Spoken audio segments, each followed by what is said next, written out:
Hello, my dear chess friends. Welcome to my new YouTube video. Today, I hope we will do something interesting, in my opinion. I will show you three different types of the positions, and basically, all three of them are the endgames. But in one of them, you will need to think strategically and also tactically in most of these three different endgames. So here we will take a look and try to learn what type of mistakes players of like 1900 are making and what players of 2200 what they're finding very easily, and what's the gap you need to find, especially if you're a low rated player than 2200, what you need to do if you want to improve. So let's take a look, and these are some tips. The first example that we will take a look is between two top players. Here white pieces had Rajabov and he played against the Swidler. So Swidler had the black pieces. I don't need to say more about this player. So superstar. So definitely we'll take a look how in this position Swidler with the black pieces played for a small and slight, let's say, advantage. So let's take a look, and I hope you will enjoy. In this position on the board, the key thing is what to trade and how. First, I will show you a lot of mistakes that I got from my students. Typical idea that's not good is the move knight to d4. So I'm starting with the bad moves first. The reason is that after the bishop to d4, and let's say even the black goes with the rook to a8, white will simply play to rook to f to d1. These rooks are very well coordinated on the d file, protecting the bishop. And again, because the knight is not anymore on c6, this pawn on c can be very dangerous when it's starting to go forward. Now, of course, white also has time enough to play b4 to have this connected pass pawn. And as you know, when you have a connected pass pawn, that's very dangerous for your opponent. So in this point, knight d4 is a kind of mistake that I got a lot from my students around 1-8, 1-9, let's say like that. Here, when I show this to students like 2-2, 2-3, they noticed immediately that this knight must stay on the square c6 to protect from this c pawn going forward. So here, the key move for black is actually bishop to d4.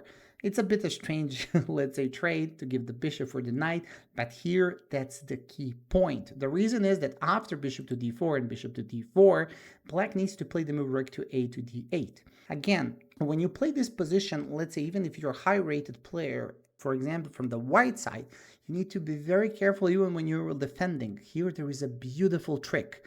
If white goes with the move rook to f to d1, black prepared the move bishop c2. It looks like a, let's say, like a blunder, but after the move rook c2, knight goes to d4, attacking two pieces in the same time. And of course, after this, it's a check. And after this, white will lose the rook. So basically, rook f to d1 that looks so logical is unfortunately not possible. So here, the best move is bishop to e3. And like I said, this is what 2200 players plus are finding very easily. The point is, are the right trades in the right time.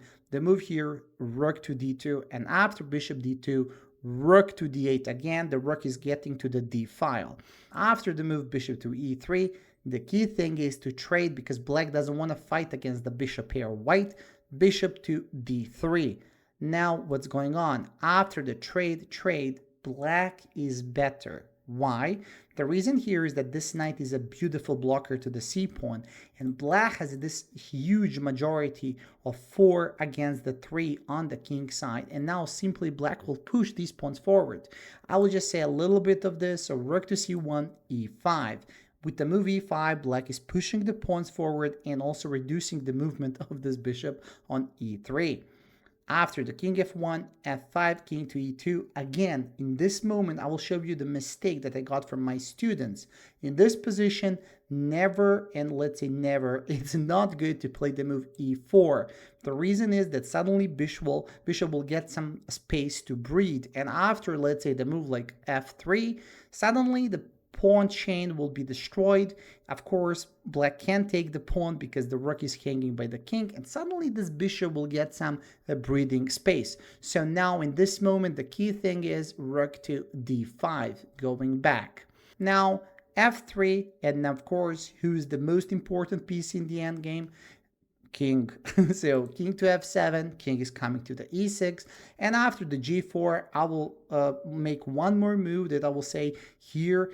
Also, the mistake that some of my students were making were to take this pawn. No, because if you take the fg, suddenly the f file will start to be, let's say, start to be more open, and a white king will have idea to come to f3 to e4 into the game. So here, after this, the key thing is f4. After the f4, the whole point for black is to keep blockading the position, and after bishop f2, king to e6, you will see a bit later, the key thing here is for black to push e4 to try to, let's say, open up the square e5 to help this king to come around.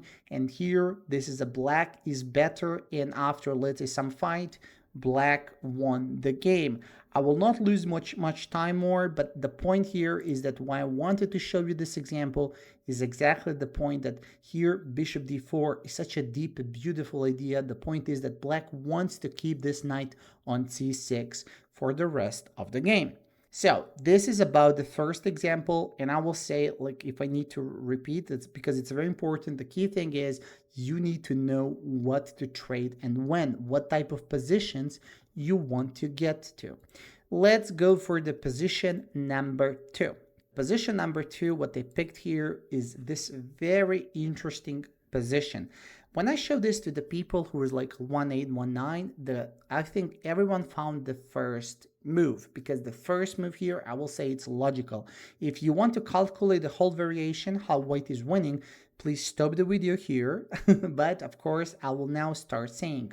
Here, the move 95, I think that most of my students, even with 1-8, 1-9, and 2-2 plus, they're finding this move like without no problem. So 95, the key thing is that now obviously black can't take the rook. It looks like that because of this, and double check on the king and the rook. And also the f7 pawn is the target. So now after the 95, the point is you need to keep calculating. And that's a kind of mistake that players of low rated are making. I will explain it. After the 95, a lot of players are like, oh, I made this great move and that's it. I will win the game. No. The point is, after such a beautiful move like 95, you need to keep calculating, keep finding the critical moves. So the point here is, yes, 97 happened, 97, king e7, knight to b8. And after this move, king to d6. This is, I will say, the difference between these two types of the players. Like I said, 1-8, 1-9, and 2-2 plus.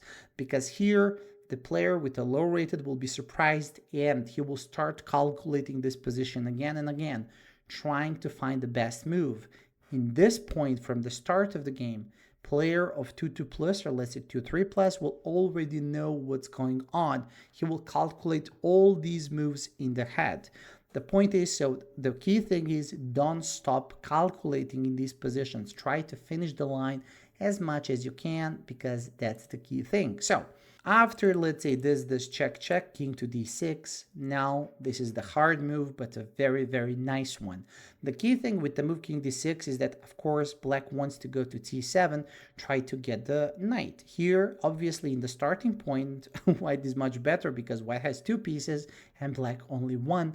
But now, the key thing is, like I said, you need to keep calculating. So here, the move is simply e4.